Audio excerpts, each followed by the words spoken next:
오늘 함께 읽은 본문이 사도행전 4장의 말씀은 이제 복음을 전하는 베드로와 요한이 앞선 사도행전 3장에서 앉은뱅이를 걷지 못하는 자를 예수의 이름으로 고치고 걷게 한 후에 이제 이 광경을 보고 놀라해하는 이제 사람들을 솔로몬의 행각 앞에 모인 사람들 향하여 복음을 전하기 시작한 후의 말씀입니다.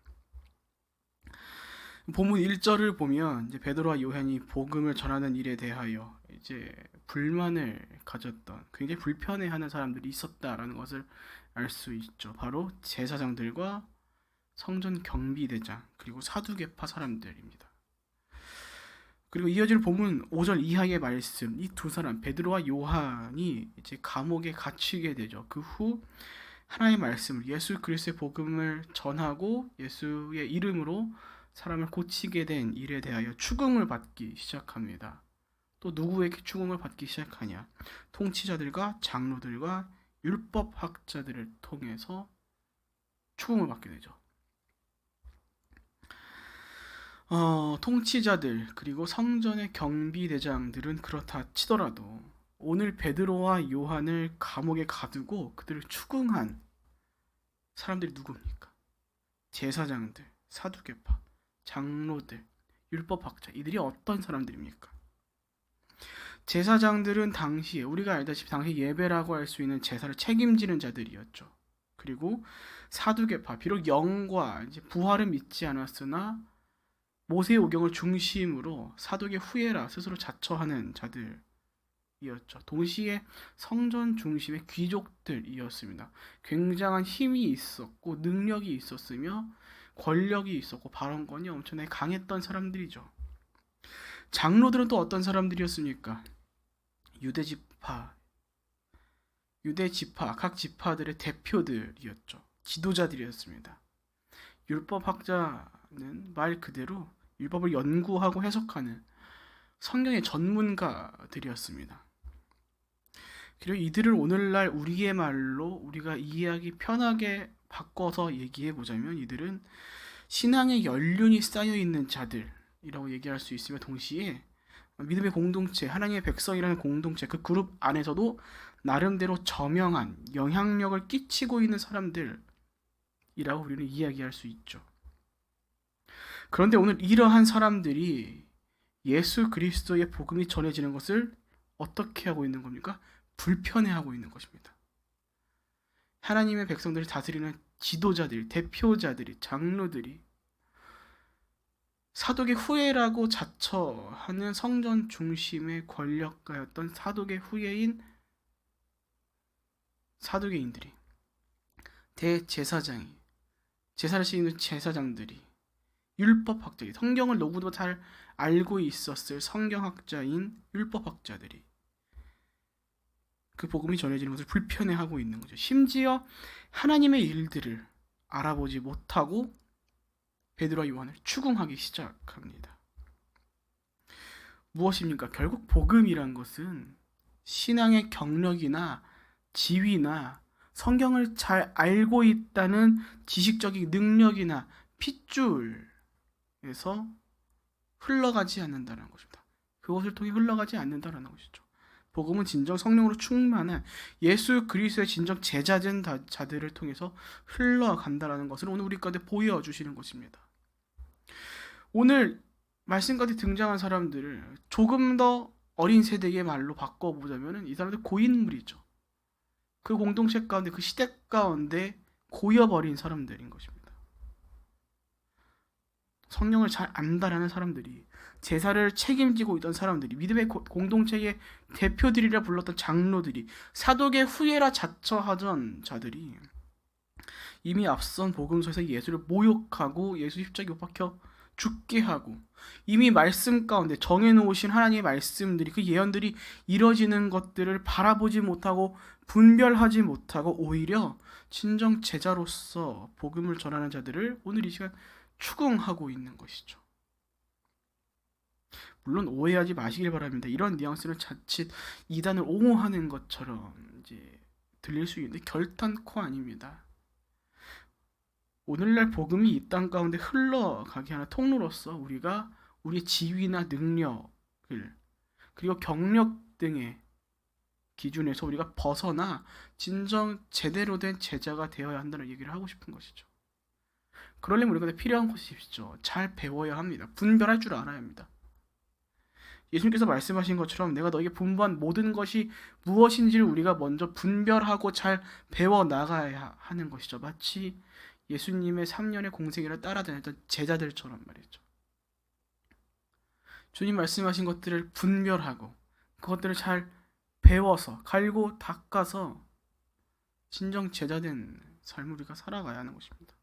무엇을 분별하였는지, 무엇을 분부하였는지, 무엇을 분별할 줄 아는지. 그로 인해 우리가 진정 제자되는 삶을 자처해야 한다는 것입니다. 복음을 전하기 위해, 복음을 살아내기 위해, 그 살아내는 삶을 통해서 복음을 선보일 수 있는 이러한 삶을 통해서 예수님께서는 제자의 제자를 세우시고 그들의 삶을 통해 진정 복음이 흘러가는 것을 경험케 하실 것입니다. 나로부터 그 복음이 흘러가고 있다는 사실을 우리가 경험하고 인지할 수 있도록 이것이 그저 성경의 스토리로 끝나는 것이 아니라 우리 삶 가운데 실제로 만들어 주실 것입니다. 사랑하는 여러분, 신앙생활을 오래 하셨습니까? 사단은 그 경력으로 우리를 흔들어 놓을 것입니다. 성경을 잘 아십니까? 성경을 잘 안다라는 것으로 우리가 스스로 우쭐거리도록 만들 것입니다. 예배를 책임지고 공동체를 책임지는 자리에 계십니까? 그 자리의 권위로 우리를 교만하게 만들 것입니다. C.S. 루이스는 자신의 저서의 순전한 기독교에서 이렇게 말하고 있습니다. 기독교 스승들의 가르침에 따르면 가장 핵심적인 악은, 가장 궁극적인 악은 교만입니다. 라고 말이죠. 사단은 우리가 잘 안다라는 사실을 통해, 우리가 신앙생활을 오래 하였다라는 것을 통해, 우리가 많이 알고 교회 안에서 무엇인가를 책임지고 있고 내가 어떠한 직분을 맡고 있다라는 것을 통해 우리를 더욱더 교만하게 만들 것입니다. 우리에게 주어진 것들을 우리를 더욱더 콧대가 높아지게 만들어서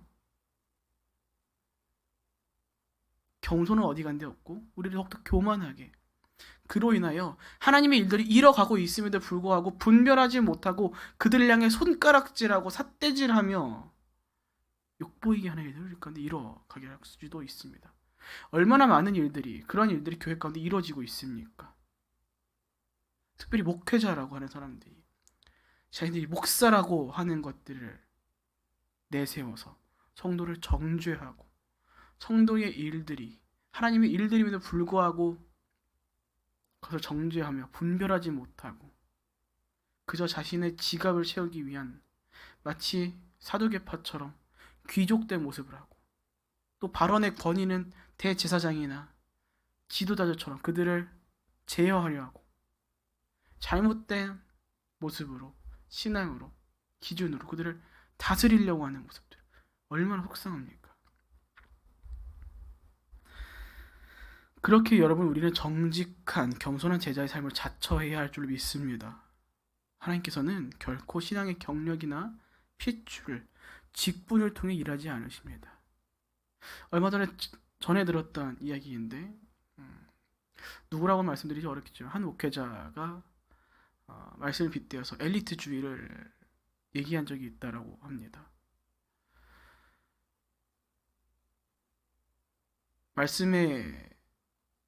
전해진 말씀에 의하면 하나님께서 부르시는 나를 위해서 성도들이 열심히 공부하고 능력을 잘 만들어 놓아야 한다. 좋은 대학 가야 하고 돈 많이 벌어놔야 한다. 과연 하나님께서 그것을 원하시는 바일까요? 하나님께서는 오히려 낮은 자들을 세워서 사용하시죠. 겸손한 자들, 정직하고 성실한 자들, 오늘날 고통 가운데 눈물 흘리고 있는 자들을 사용하시죠. 고린도전서 1장 27절의 말씀처럼 세상에 미련한 것들을 택하셔서 지혜 있는 자들을 부끄럽게 하시고 약한 것들을 택하셔서 강한 것들을 부끄럽게 하신다라고 하셨습니다. 사랑하는 여러분, 하나님께서는 진정 제자된 자들에게 스스로 제자임을 자처하기로 결심하고 겸손하고 낮아지고 정직하고 성실한 자들을 통해 그 복음의 능력이 흘러가게 할 것입니다. 앉은 자들을 일어나게 할 것이고 아픈 자들을 치유케 할 것이며 그 삶을 통해서 하나님의 살아계심을 드러내실 것입니다. 부디 교만의 유혹을 떨쳐버리시고 겸손한 낮아지는 제자의 삶으로 복음의 능력을 그 실체를 경험하는 저와 여러분 되시길 축복드립니다. 이어지는 본문 8절 이하의 말씀을 보면 오늘 본문 가운데 충만한 베드로는 이번에도 성령의 충만함으로 베드로와 요한을 향한 그 추궁에 대하여 반박하기 시작합니다. 이렇게 반박하기 시작하죠. 여러분이 걷지 못하는 사람에 일어난 선한 일에 대하여 해명하라고 우리를 부르고 그가 어떻게 하게 됐는지 묻는 것이라면 이것은 여러분이 십자가에 못 박았지만 하나님께서 죽은 사람들 가운데서 다시 살리신 나사렛 예수 그리스도의 이름으로 된 것입니다. 베드로는 오늘 안진뱅이가 일어선 일이 결코 추궁받을 만한 일이 아닌 선한 일임을 밝히며 이것이 진정 하나님의 아들 예수 그리스도의 이름의 능력으로 되었다는 것을 밝힙니다. 제자로서의 삶이 아닌 진정 하나님의 백성으로의 삶이 아닌 겸손하고 낮아지는 인생이 아닌 권력에 취하고 명예와 지식에 취한 자들이 이 선한 일을 분별하지 못하고 이 선한 일이 어디로부터 시작되었는지를 분별하지 못하고 오히려 추궁해야 할 잘못된 일로서 오늘 베드로와 요한을 추궁하고 있는 것이죠. 사랑하는 여러분, 이처럼 우리가 우리 삶 가운데 거룩을 잊어버리고 지위와 능력에 취하게 되면 우리는 본질을 잃어버릴 것입니다. 그리고 그 본질을 바라보는 분별력도 잃어버리게 될 것입니다. 이전에 나눴듯이 고린도전서 13장 3절에 의하면 이렇게 나와 있죠. 성령으로 아니하고는 누구든지 예수를 주시라 할 수 없느니라. 오늘 성경에 대하여 누구보다 빠삭한 이 사람들이 하나님의 백성이나 일컫고 자신들이 그 백성들의 대표라고 자처하고 특별히 제사를 책임지고 자신들이 사독의 후예라고 자처하였던 자들이 예수를 주라고 고백하는 베드로와 요한을 추궁하고 있다는 것을 반대로 이야기해보자면 그들 가운데 성령이 거하고 있지 않다라는 것을 이야기하고 있는 것이죠. 그들이 성령과 동행하고 있지 않고 있기 때문에 그들은 예수를 주라고 고백하고 있지 않으며 동시에 예수를 주라고 고백하고 있는 베드로와 요한을 추궁할 수밖에 없는 것입니다.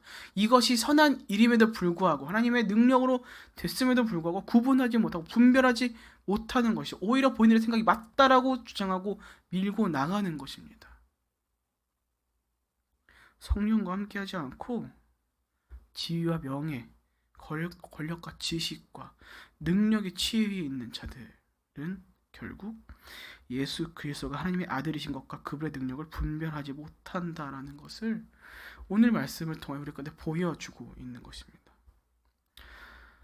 사랑하는 여러분, 원컨대 우리가 매일같이 성령과 동행하는 삶을 살아가는 저와 여러분들이 축복드립니다. 성령이 동행하지 않는, 성령이 함께하지 않는 예배는, 지도와 다스림은, 신앙의 경력은 어쩌면 우리 삶 가운데 무용지물일 것입니다. 그와 함께 성경을 안다라고 하는 그것조차 그저 한낱 인간이 지닌 지식의 한편으로만 적용될 것입니다. 우리의 삶의 모든 수고가, 모든 지식이, 모든 다스리고 지도함이 진정 아름답게 하나님의 나라를 세워가는 열매를 맺어지기 위해서 우리가 먼저 결국 성령과 동행하는 삶을, 그 인생이 되어야 하는 것이죠. 갈라디아서 5장 25절을 보면 이렇게 말씀하고 있습니다. 만일 우리가 성령으로 산다면 또한 성령을 따라 행합시다.